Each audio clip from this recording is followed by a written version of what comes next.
Hey guys, what's going on? This is the second video in the, I guess you could say, Noob to Pro scripting series. Today is one of our biggest days. Let me get rid of this. Alright guys, because today we're doing functions. We're doing function, guys. So, what is a function? That's probably what you're gonna ask. Functions are just as important as print. They're just as important as everything we learned in the last episode. But they're a little bit different. So what functions are is they're lines of code that you can set that you can rerun through like anytime, pretty much. So to put it into example, we're gonna do this is how you declare a function. So you're gonna do local, just like a variable, function, and then you're gonna put your function name.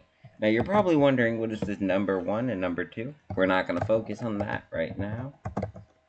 We're gonna do local a equals 0, and then we're gonna do a equals a plus 2, right? Let's say we just want to do this code we just want to have access to this code. We don't want to have to rewrite this code somewhere later in our script. But that's where functions come in. You can do this, add, and I'm actually gonna add a print here, so when it runs, call. So we're gonna break this down one by one, because I'm sure you're looking at this and you're like, well, what the fuck did he just do? Alright. So we first declared our function right here, local function add. Alright. So this function, this is just the name, it's being declared. So everything underneath here will run when the function is called. A function will only run when you call the function, okay? So as you can see, add, it will only run when you call that function. So I just made a local variable. Also, another very important thing, I didn't go over this in my video. There is a difference between a global and local variable. So this is a local variable. Since this is inside of a function, it will never be able to be used outside of this function. It can't be cited or called. See, if I go down past where this was declared, as you can see, a isn't there because it's not a global value. But if it's outside a function like this, local b equals 0, if I go down outside this function, or even if I go inside of this function right here, and I want to put b in, b equals b plus 1, yeah, that's a global variable because it can be cited in there. This will only be recognized in this function, okay? So now that we've done that, you just cite it, which is the name of your function, add, and then you put these right here. Now these will be, I'll explain this in a second. This is going to be one of the biggest reasons on why we use function, and it's actually pretty cool. So let's go. Let's see, did it print? It printed 2, a plus 2. Since a equals 0, it's 2. Okay. Now that you got that out of the way, I'm going to show you what we really use functions for. Local function. We're going to make a square function. Because, yeah. And we're going to do A and B. Actually, no. We're going to do A because we just need one. So this is going to be one of the also biggest vital conditions. Return. So what is return? Return will return the value of a function. So let's say you're working and you get a number value, right? And you want to use that number value maybe later on from that script. What this will do is whenever it runs into a return, it ends the script at that return. Anything below the return, it just will not work. It won't work. So that's like really what it is, pretty much. Now, you're probably wondering what this a is right here, because, hey, we don't have a variable defined for a. We only have b. So what is this new a? This is why we use functions. It's for something called parameters. So, in here, it depends on what it is. Mind you, your variable can consist of multiple things. Let's say you can make it a true, false value. There's a lot of different things you can do with it here, but only context here is a number value because it's getting times by itself, right? So a times a is equal to A times A is equal to, I don't know. We're going to do like 3. So it should be 9. And then what we're going to do is we're going to print it. Holy shit. I'm like fucking up today. So if we print it, what do we get? We get 9. Wow. So that's sort of how you can do it with that. But there's also a lot of other cooler shit you can do. Local function. We're gonna just do player name. This is another thing that I kind of want to just show, because this is just another way on how it can be used. What we're gonna do here is gonna be, we're gonna go through this and do very basic shit. iPlayer, for player in pairs, iPairs. We're gonna do game. I need the players. Get players added. Get players. If player name equal to player. Oh wait, no. If player dot name is equal to player name, then print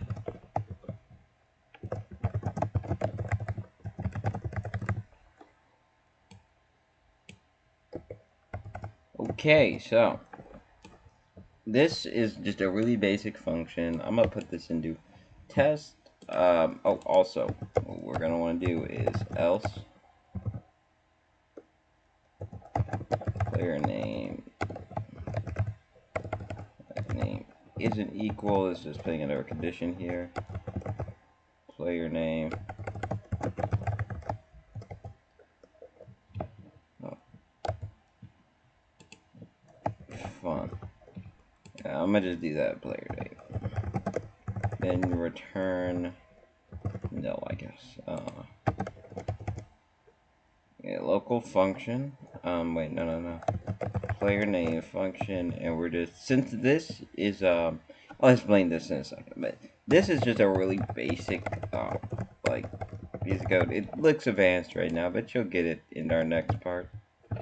Though the issue does seem to be that I do need to put this into a run service condition, because it will not run. Actually, it can run. It's just not in the right part, because it's gonna wait. It's gonna wait a second to load in. If it was in local, it would work a lot better. Practically, even though it doesn't necessarily work here, if I put it into a run service condition, it will work. I'll go over that in another video. But to say the least, I'll just explain what this piece of code does. So, you're probably looking at this and you're confused. Like, what is this for player and I pairs? Bullshit.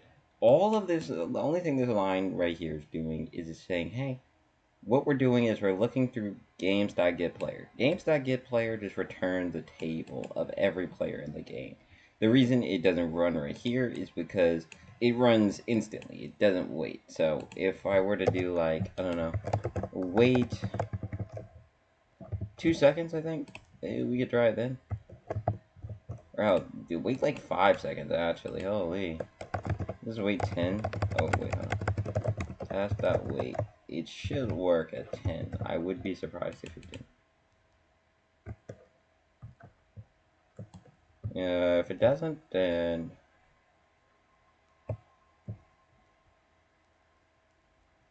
okay, that maybe doesn't work at 10. I don't know why. Can't really put my finger on that. Actually, let me see this, because print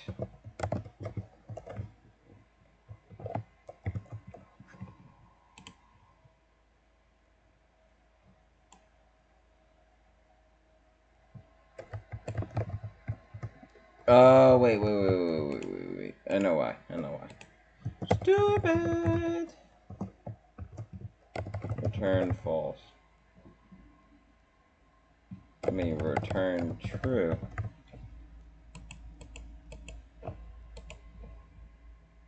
I think that should work. Okay.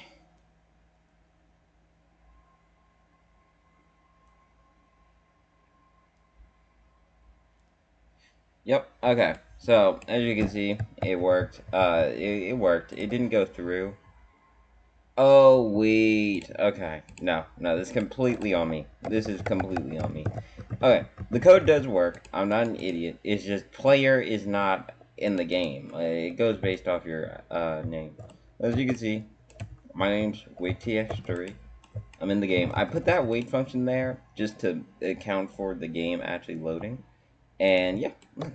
As you can see, this player is here because I put my actual name in as the string, and it returned true because I want to end once it gets there. I don't want it to keep looking for this player. I wanted to just end the function and return true, right? Boom. But that's just a kind of more advanced use of it. But we're not going to go through that yet because that's a little harder.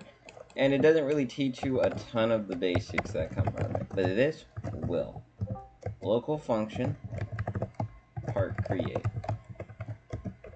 So what we're going to want to do is we're going to undo the amount, the size, the color,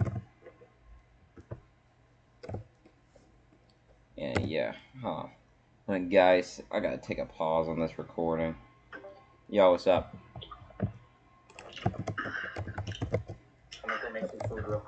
Oh, hello. Yo, what's up? I'm doing this video right now for 0. No, we're gonna do 1, 2. Huh? There we go. Do Okay. local part. Can I join that video? Be like, hey guys, this is me. I mean, well, technically you're in the video right now because you're talking. Oh, hey, don't listen to anything this guy Okay, says. shut your mouth.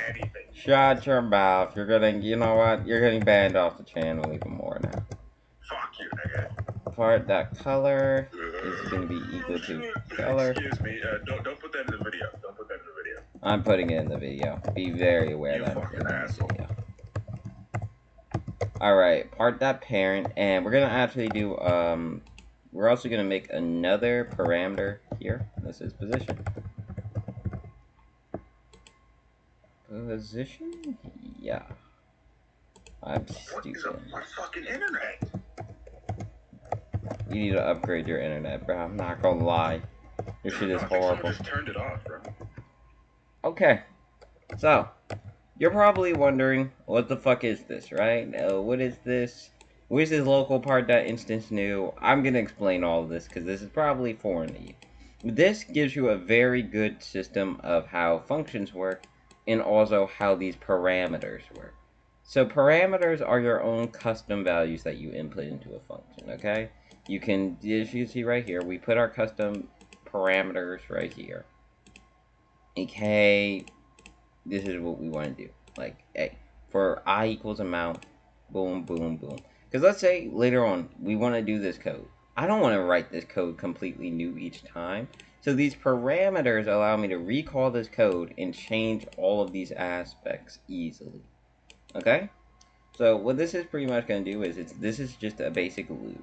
It's a loop, so it will loop to the amount that we want it to go to. If we want 4 pieces, we'll make 4 parts.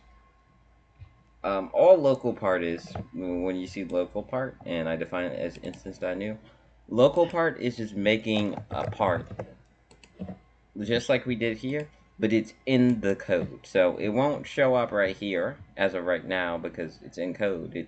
This instantaneously puts in the game. But when the code does run, it will load, it will be in the same workspace and all that. If you want to do like we did for the folder, like where it's like, you want it to be the parent, like you want the parent to be the folder, boom, workspace.folder.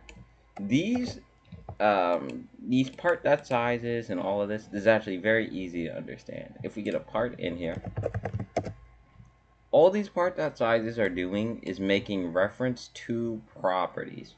So these are just the properties of each of the things. You can see size is down here.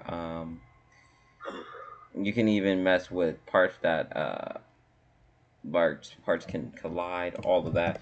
So we're actually going to do this as well, because we want the part to be anchored. We're going to do part.anchored equals true.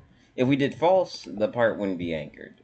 And if you don't put it there, it's automatically false.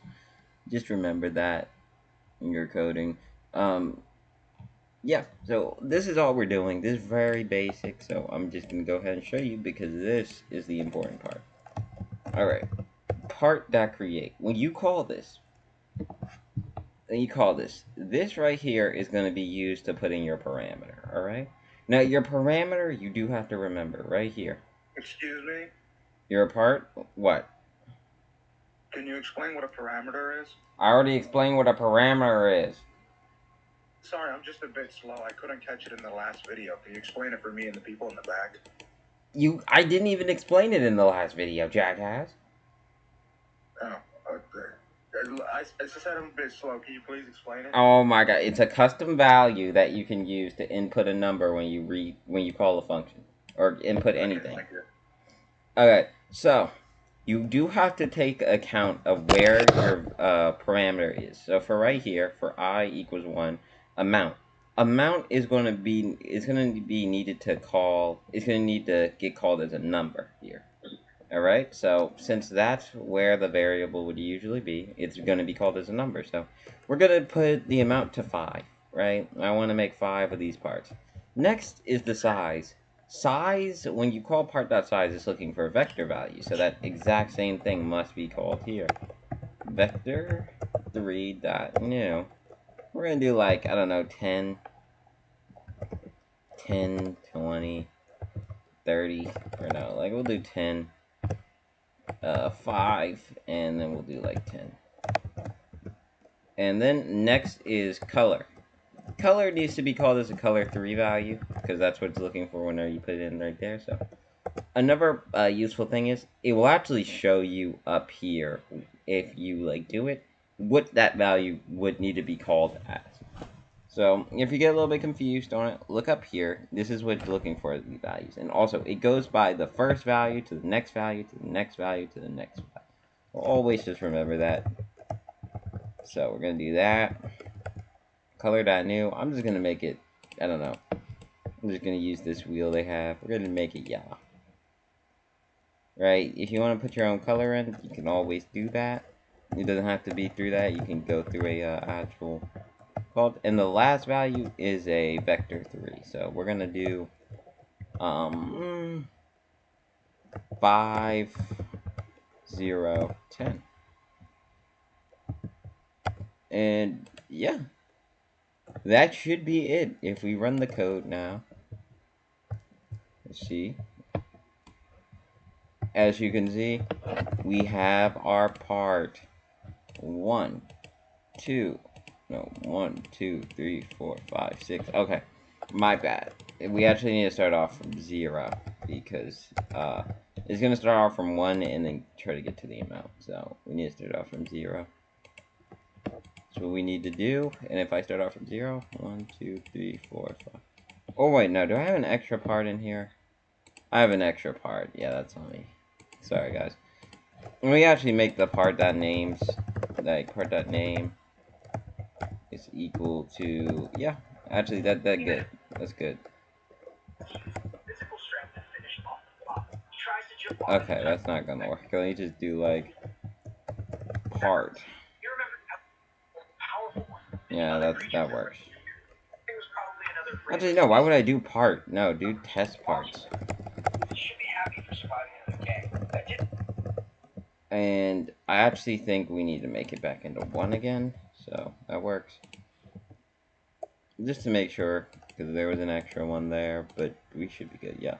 1, 2, 3, 4, 5. 5 parts, as you can see. And we did all of that via one function.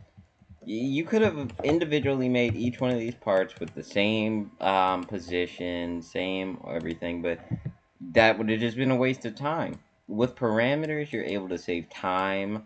You're able to honestly just make a lot of time saving to your code. Keep your code a lot more organized, because writing this down 5 times, let's say I wanted to do this, like, we could just get rid of the I loop and just do like oh, local part instance with all of these values, local part dot instance, local part dot instance. That would just be a really big waste of time, essentially.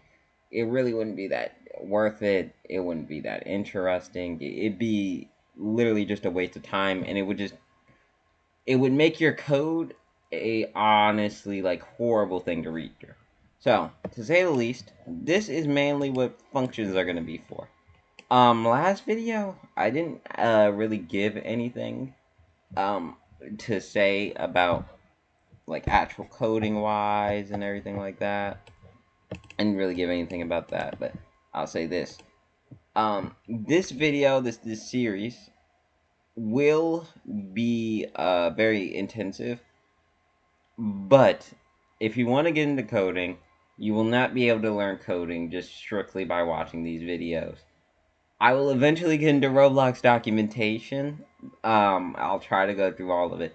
But the best thing you can do is test around with every basics in Lua. Test around with the strings, test around with variables, test around with find first child, test around with print. And the biggest things you're going to want to test around for are functions. And what's coming up next is loops. Loops will be also very important. As you can see, I used a loop here, and I even used a loop in the last exercise we did with the player search. So you're telling us we have to put into practice what we learned from your videos, sir? Shut your mouth, pig. Okay. Hey, I'm just asking a question. But yeah. So if you do that, you'll become a great scripter. No scripter will ever be good just by watching these videos. As much as I would love to say, like, oh, you could become great, like, instantly, you're not going to become great just instantly. You're not. It sucks to say, but it's true. I will say this, though. I will say this. If you do want to learn scripting, the best thing I recommend, always, will be this. Roblox documentation. Always review the Roblox documentation. A lot of the basics of the Roblox documentation aren't going to teach you. They're going to teach you what the code does, but you're going to want to imbue that code with a lot of the principles of Lua, alright? So, this is the end of this video. If you guys want any more function examples, give me anything. I implore you guys to just test around with functions yourselves. Even if you want to, make exercises for yourself. A very big part is never be afraid to use AI in your coding. Don't do it to write your code for you. Never do that. But it is a very good it's a very good tool to debug your code, and also understand parts of coding that may seem difficult to you. So always do that. Get it to make some examples for you, even if you want to. Get it to make examples of like, hey, I want a problem to solve with functions. So yeah, that's what I really recommend. Next video we'll go over loops, how you can use them. It'll be a lot more in-depth than I probably did with this function video, because I don't really have a ton to say about the functions right now. I'll probably show more advanced ways to use them as we get into the Roblox documentation, but as of right now, just always remember this, alright? I'm going to make this very easy for you to understand. You call your function by doing... Okay, hold on. You call your function by doing local function and then the name. These brackets right here contain all of your parameters. They're also another really cool thing. I'm 90% sure you can put as many parameters as you want. If I wanted to, if I really wanted to, I could do parent right here. I could do fucking parent. And I could replace workspace. Put parent. And guess what? If I do that, now look. I can call the parent here if I really want to. Oh, if I wanted to, I could do anchored. And all of this will still work. If I still run it, as you can see, it's still here. So, you really don't have a limit to as many as you want. Just make it how you wish to make it. If you think that this will help you and being able to change these values will be great, then do it. Do it. One last thing, I didn't go over the actual Explorer and what these do, but next video I'll go over it. Okay, I'll go over it next video. We'll go over every single one of these services that are actually important and what they do and what you're mainly using them for. That'll be next video. The next video will probably be about 40 to 50 minutes because we got a lot to go over with loops and everything you can do with those things. But to say the least, yeah, that video will have multiple encompassing things, like, we're gonna go over loops, we're gonna go over tables, all of that. Anyways, I hope you guys enjoyed. I hope you guys enjoyed watching. If you have any, recommendations for me, just give them to me. I'll still be looking at the comments and everything like that. And, yeah, see you guys next video.